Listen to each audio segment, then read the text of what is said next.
Oke, bismillahirrahmanirrahim. Assalamualaikum warahmatullahi wabarakatuh.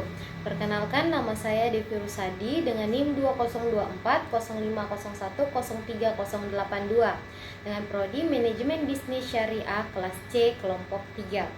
Dosen pengampu Pak Dr. Mujibir SEIME SY. Judul pembahasan analisis laporan keuangan. Baiklah, di slide yang pertama saya akan menjelaskan tentang pengertian laporan keuangan. Laporan keuangan adalah laporan yang wajib dibuat perusahaan dalam periode tertentu untuk menunjukkan kondisi keuangan terkini, baik pada tanggal tertentu maupun periode tertentu. Laporan ini berfungsi untuk mengetahui posisi kekuatan dan kelemahan perusahaan, sehingga dapat digunakan sebagai dasar analisis dan menentukan langkah strategis ke depan perusahaan, memanfaatkan peluang serta menghadapi ancaman. Biasanya laporan keuangan disusun per 3 bulan atau 6 bulan atau setahun sekali. Dalam pemahamannya sangat penting agar analisis dapat dilakukan dengan tepat. Slide kedua, neraca. Neraca merupakan salah satu laporan keuangan yang terpenting bagi perusahaan. Setiap perusahaan diharuskan untuk menyajikan laporan keuangan dalam bentuk neraca.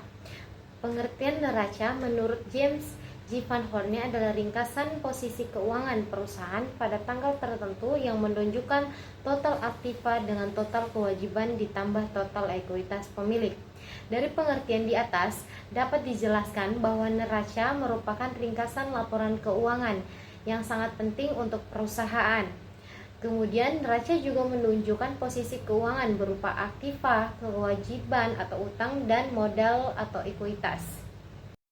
Komponen atau isi yang terkandung dalam suatu aktiva yang dibagi menjadi 3 bagian: aktiva lancar, aktiva tetap, dan aktiva lainnya. Aktiva lancar seperti kas, piutang, persediaan barang dagang, pendapatan yang masih harus diterima.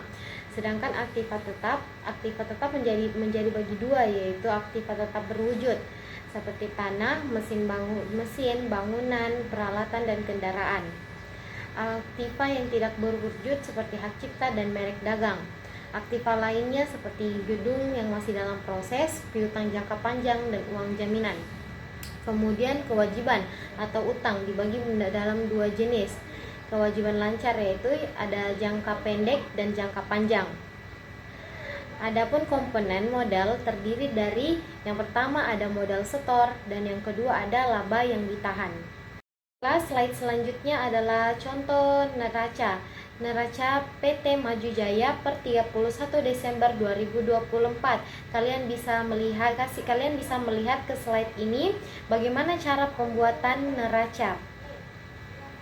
Slide selanjutnya, laporan laba rugi. Laporan laba rugi adalah salah satu jenis laporan keuangan yang menyajikan informasi mengenai pendapatan dan biaya perusahaan dalam suatu periode tertentu, sehingga menghasilkan selisih berupa laba atau rugi. Jika pendapatan lebih besar dari biaya, perusahaan memperoleh laba, sedangkan jika lebih kecil maka terjadi rugi. Laporan ini juga membuat pajak dan laba per lembar saham, serta biasanya disusun untuk periode 3 bulan, 6 bulan, atau 1 tahun. Menurut James G. Van Horne, laporan laba rugi merupakan ringkasan pendapatan dan biaya perusahaan yang berakhir pada laba atau rugi dalam periode tertentu.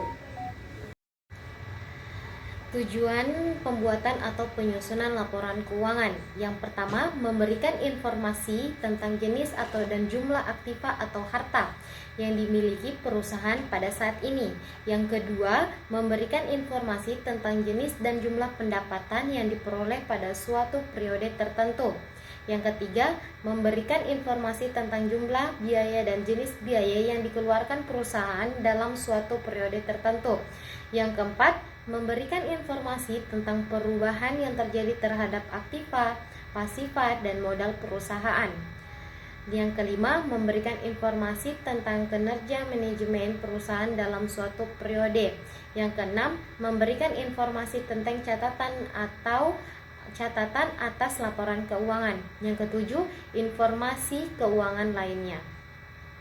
Yang kedua, sifat. Dalam praktek sifat laporan keuangan dibuat Yang pertama, bersifat historis. Bersifat historis artinya bahwa laporan keuangan dibuat dan disusun dari data masa lalu atau masa yang sudah lewat dari masa sekarang. Yang kedua, menyeluruh. Bersifat menyeluruh maksudnya laporan keuangan dibuat selengkap mungkin. Analisis laporan keuangan. Analisis laporan keuangan adalah kegiatan menilai kondisi keuangan perusahaan melalui laporan keuangan yang telah disusun dengan benar untuk mengetahui jumlah harta, utang, modal, pendapatan, biaya, serta laba atau rugi dalam periode tertentu. Analisis ini penting agar laporan lebih bermakna, dapat dipahami berbagai pihak, dan membantu manajemen maupun pemilik mengetahui posisi keuangan, kelemahan, serta kekuatan perusahaan. Dengan hasil analisis, perusahaan dapat merencanakan langkah ke depan, menutupi kelemahan, mempertahankan kekuatan, serta meningkatkan kinerja perusahaan. Rasio keuangan. Rasio keuangan adalah metode analisis laporan keuangan dengan membandingkan dua angka akuntansi, baik dalam satu laporan maupun antar laporan keuangan, untuk menilai kondisi dan kinerja perusahaan. Menurut James J. Van Horne, rasio keuangan merupakan indeks yang diperoleh dengan berbagi satu angka dengan angka lainnya, sehingga dapat menunjukkan kesehatan perusahaan. Perbandingan ini bisa dilakukan dalam satu periode atau antar periode, misalnya beberapa tahun, seperti membandingkan aktiva lancar dengan kewajiban lancar atau total aktiva dengan total utang. Dengan demikian, rasio keuangan membantu mengevaluasi keberhasilan manajemen dalam mengelola perusahaan. Terakhir yaitu kesimpulan. Kesimpulan untuk slide ini adalah laporan keuangan merupakan alat penting untuk mengetahui kondisi, kinerja atau posisi keuangan perusahaan dalam periode tertentu. Bentuk utamanya adalah neraca yang menunjukkan harta, utang, dan modal, serta laporan laba rugi yang menggambarkan pendapatan, biaya, dan hasil usaha. Laporan keuangan disusun dengan tujuan memberikan informasi yang lengkap beserta historis dan menyeluruh agar dapat dianalisis melalui analisis laporan keuangan, dan rasio keuangan merupakan perusahaan dapat menilai kekuatan, kelemahan, serta kesehatan keuangannya, sehingga menjadi dasar dan pengambilan keputusan dan perencanaan strategi ke depan. Terima kasih, ini